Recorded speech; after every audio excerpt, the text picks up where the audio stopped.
Je suis parti de recettes que je faisais chez moi à la maison. J'avais fait une blanche qui avait beaucoup de goût parce que je trouvais que les blanches c'est super désaltérant mais ça manque de personnalité. Et c'est un peu comme dans la science en fait. Parfois on fait des erreurs et ces erreurs amènent des plus. Et c'est ce qui s'est passé exactement. Donc en faisant des brassins d'essai avec mon ami Bruno de Gorin à la brasserie de l'abbaye de Brogne, où j'avais loué son installation pour pouvoir moi brasser dedans. J'ai fait quelques petites erreurs et ça a donné quelque chose qui m'a plu et que j'ai fait évoluer pour que ça devienne la Philomène florale. Alors l'avantage de cette bière-là, c'est qu'elle est très légère, 5,5 d'alcool, mais je trouve qu'elle répond à une demande sur le marché parce qu'elle est un peu le chaînon manquant entre le monde des bières de soif qui sont désaltérantes mais qui, de mon point de vue, manquent souvent de personnalité et de complexité, et le monde des bières de dégustation qui, elles, ont cette complexité et toute cette variété, mais malheureusement, sont souvent trop fortes en alcool. Et donc ici, c'est un peu le chaînon manquant entre les deux mondes. On a à la fois une bière désaltérante et une bière goûteuse qui a déjà du caractère.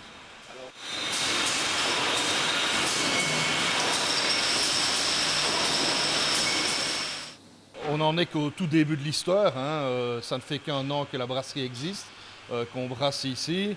Donc c'est une histoire, nous on s'est fixé un objectif de 15-20 ans, on ne va pas abandonner le bébé alors qu'il sait à peine marcher. Donc oui, cette année-ci c'est l'année un peu de la confirmation. Hein, on a fait le baptême, on dirait en 2016, on fait la confirmation sans mauvais jeu de mots. Et donc on sort cette année 2 bières, une ambrée qui va sortir début mai, qui est déjà dans les cuves et qui doit encore être finie. On a d'ailleurs recueilli le week-end dernier l'avis de une bonne centaine de sympathisants qui sont venus gratuitement goûter des essais, des propositions d'ambrée.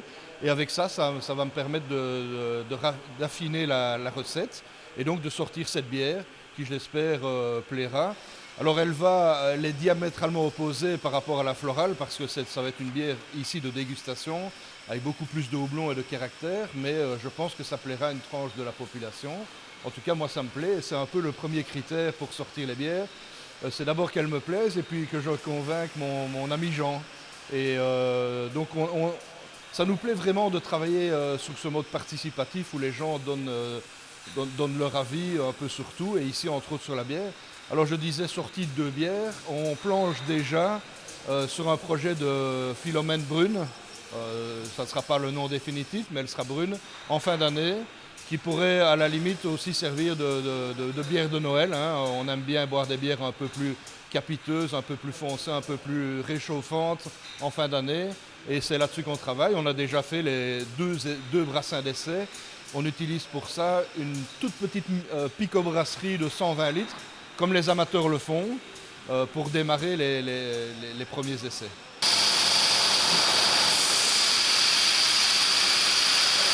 Ça ne fait pas partie de notre but de grandir. Nous, on a un projet, on n'a pas l'intention d'avoir d'autres unités de production et encore moins de sous-traiter. On veut maîtriser nos produits du début jusqu'à la fin. Donc non, en termes d'expansion, on ne va pas grandir. Par contre, on va augmenter le nombre de bières que l'on propose au public. Comme ça, j'espère que tout un chacun pourra trouver son compte dans notre offre. Et ce qui nous plaît surtout, c'est la créativité. Donc ça veut dire qu'on va développer quelques bières, 3-4 qui vont faire l'épine dorsale de notre offre de produits. Et puis après, on va faire des bières de créativité, des bières de saison.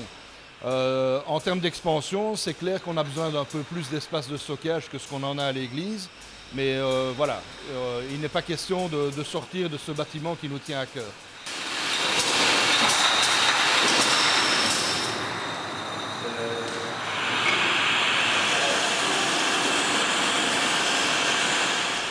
En fait, comme c'est en même temps notre unité de production, on l'entend bien, on n'a pas plusieurs espaces ici, on n'a pas un espace dégustation et un espace production.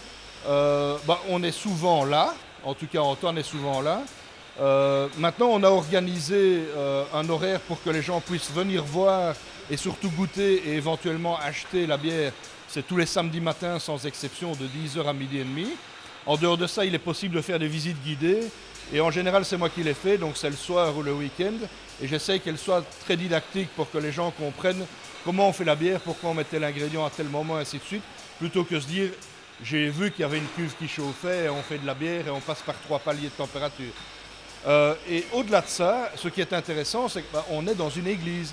Et dans une église, on ne frappe pas avant d'entrer. Si la porte est ouverte, on entre. Si on voit de la lumière, on entre. Et on a gardé ce même principe. Donc, n'importe qui passe dans la rue peut venir à n'importe quel moment. Si la porte est ouverte, il peut entrer. Alors évidemment, on est parfois occupé, on l'accueillera plus ou moins bien, mais voilà, tout le monde est le bienvenu.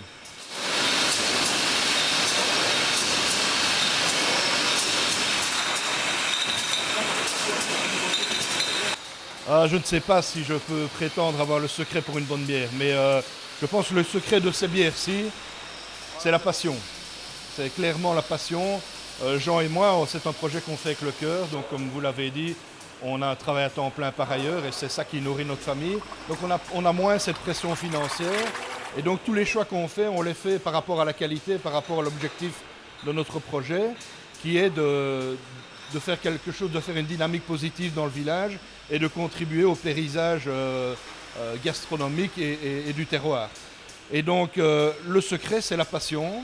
Alors mélanger avec de la rigueur, parce que ça c'est quelque chose de très important et c'est ce qui fait la différence entre un brasseur amateur et un brasseur professionnel. C'est non seulement la connaissance des mécanismes et de la biochimie, mais c'est surtout la rigueur et la précision.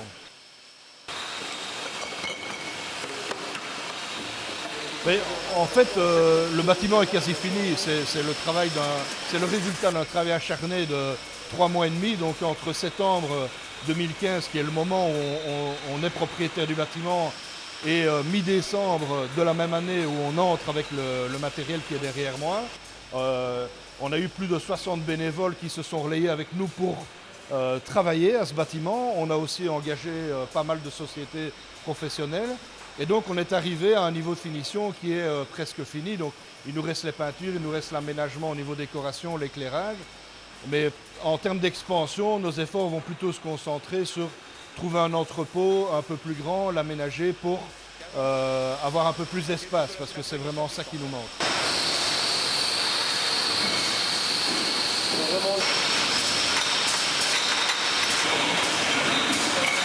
Ma passion ici, elle est complètement assouvie parce que j'ai un matériel fabuleux à ma disposition. J'ai des produits professionnels et plus des produits amateurs. Et donc, je peux laisser libre cours à mon imagination, à ma créativité. Mais là où je prends mon plaisir, c'est quand je déguste une bière avec quelqu'un et qu'il me donne son retour. Alors, je n'aime pas ça, j'aime ceci. Ça, c'est un excellent retour. Moi, ça me fait plaisir, ça me fait chaud au cœur. Donc, c'est un partage.